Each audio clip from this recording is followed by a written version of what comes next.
Hal yang ditakutkan Onoda akhirnya terjadi juga, dan terpaksa Onoda bersama tentara yang selamat menyelamatkan diri ke Camp 900 yang merupakan sebuah puncak gunung. Sempat dirawat beberapa saat, Shimada tetap tidak bisa bertahan dan harus gugur. Ketiga tentara yang tersisa menguburkan dia di padang rumput dan langsung mengarahkan amarah mereka kepada warga yang disandra. Onoda pun memberikan kesempatan melawan untuk Sandra supaya dia bisa sah untuk dibunuh.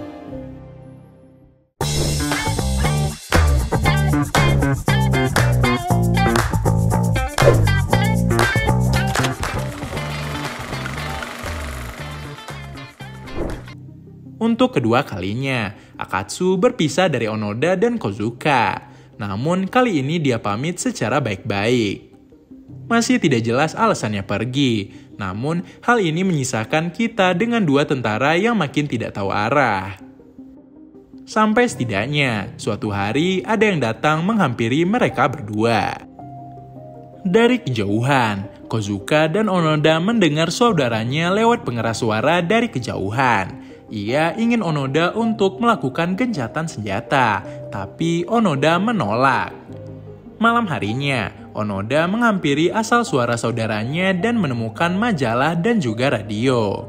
Bukannya percaya perang sudah usai, Onoda justru berpikiran kalau itu hanya propaganda musuh dan tetap melanjutkan perjuangannya bersama Kozuka. Dengan info yang mereka dapat, Onoda dan Kozuka berandai-andai tentang apa yang sebenarnya terjadi. Mereka masih bersikeras percaya kalau perang masih berlanjut. Bahkan mereka sampai menggambar peta dunia sendiri. Pemikiran-pemikiran ini berujung pada haiku yang mereka anggap sebagai kode. Isinya, tunggu di selatan pesisir. Mereka percaya kalau disitulah Mayor Taniguchi akan menjemput mereka nantinya, dan pergilah mereka ke selatan. Seperti yang bisa kita duga, bala bantuan tidak pernah datang. Bahkan film justru melompat jauh sekali sampai ke tahun 1969 yang ditunjukkan dengan mereka mendengar siaran mendaratnya astronot ke bulan. Dari wajahnya pun juga terlihat kalau mereka udah nggak muda lagi. Kita melihat dua tentara ini tetap meneror desa-desa di Pulau Lobang dengan dalih perjuangan, yang ujung-ujungnya menyandera satu wanita terbelakang. Karena jarang mendapat sentuhan wanita, Kozuka sering mengelus wanita tersebut. Suatu pagi, Sandra itu memberanikan diri mencuri pistol dari kedua tentara dan sontak langsung menembak paha Kozuka.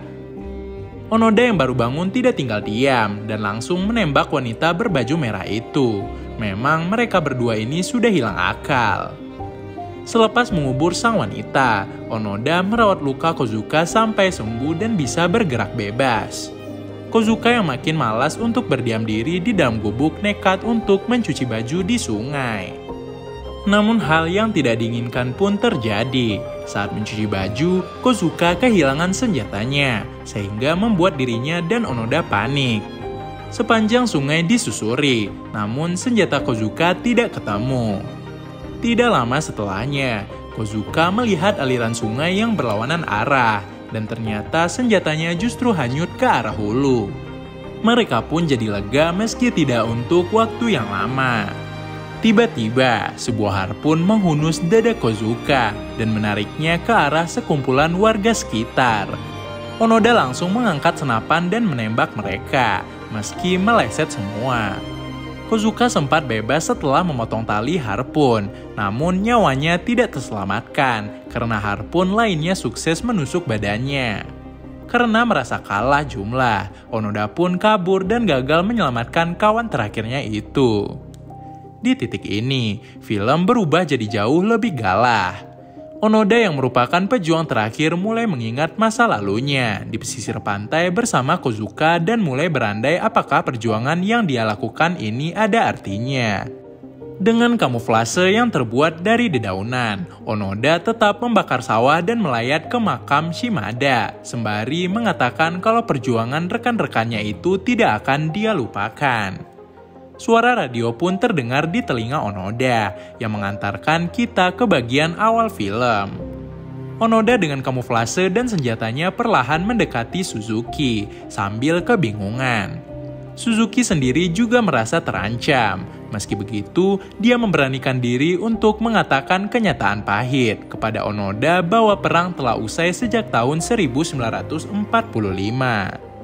Suzuki juga bilang kalau alasannya memutar lagu yang sama ketika Onoda muda adalah karena Akatsu sendiri yang bilang ke dia.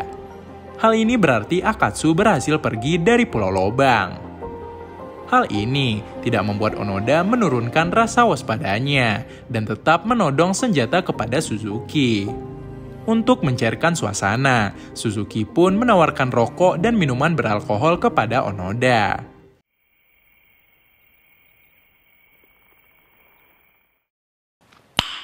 Nice. Rasa bahagia tidak bisa Suzuki bendung, karena salah satu impiannya untuk menemukan hero Onoda terwujud. Namun, apa ya yang Onoda rasakan? Setelah minum sedikit, Onoda teringat masa mudanya di asrama, yang membuat dia jadi menangis sejadi-jadinya. Dia merasa sedih karena tahun-tahun yang seharusnya dia bisa habiskan dengan penuh kebahagiaan, justru habis di pulau antah berantah. Apalagi karena perang yang sudah lama usai.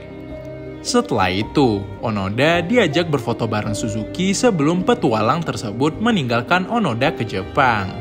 Mungkin beberapa dari kalian berpikir filmnya akan selesai sampai di sini saja. Tapi kalian salah. Suzuki justru mampir ke sebuah toko buku yang tidak lain dimiliki oleh Mayor Taniguchi, atau mungkin lebih cocok disebut Purnawirawan Taniguchi, karena dia sudah pensiun sebagai tentara. Gak cuma itu, Taniguchi ternyata gak ingat sama sekali sama yang namanya Hiro Onoda. Dan ketika Suzuki bilang wajahnya selalu ada di media massa, Taniguchi beralasan kalau dia tidak pernah baca koran. Bayangkan saja, betapa sakitnya kalau kalian menjadi Onoda. Berpuluh-puluh tahun mengabdi karena seseorang, namun ternyata orang itu lupa sama kalian. Suzuki pun berkali-kali meyakinkan Taniguchi untuk mengingat Onoda, dan akhirnya berhasil. Kembali lagi di Pulau Lobang, Suzuki kali ini nggak sendirian. Onoda yang berjalan perlahan menuju kemah milik Suzuki pun terkejut karena ada sosok yang tidak asing baginya. Dengan memegang sebuah kertas, Taniguchi memberitakan kekalahan Jepang di Perang Dunia Kedua sambil terbata-bata.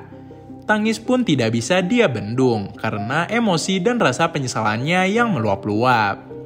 Di sisi lain, Onoda tetap memasang raut serius sambil melakukan gencatan senjata, yang berarti dia sudah siap untuk kembali dari misi 10.000 harinya itu. Pagi pun mulai menyingsing, dan ketiga orang itu melakukan perpisahan terakhir dengan warga maupun tentara Pulau Lobang. Entah apa yang mereka sebenarnya rasakan di sini, tapi yang pasti Onoda terlihat lega sekaligus menyesali perbuatannya selama ini. Helikopter yang dinaiki Onoda pun lepas landas, sembari meninggalkan hutan belantara yang sudah menjadi rumah bagi Onoda sendiri. Film pun berakhir dengan tatapan sedih dari Onoda. Begitulah keseluruhan cerita dari Onoda 10,000 Nights in the Jungle. Terima kasih udah nonton sampai sejauh ini, dan jangan lupa buat terus nantikan penjelasan alur berikutnya dari Kita Ceritain.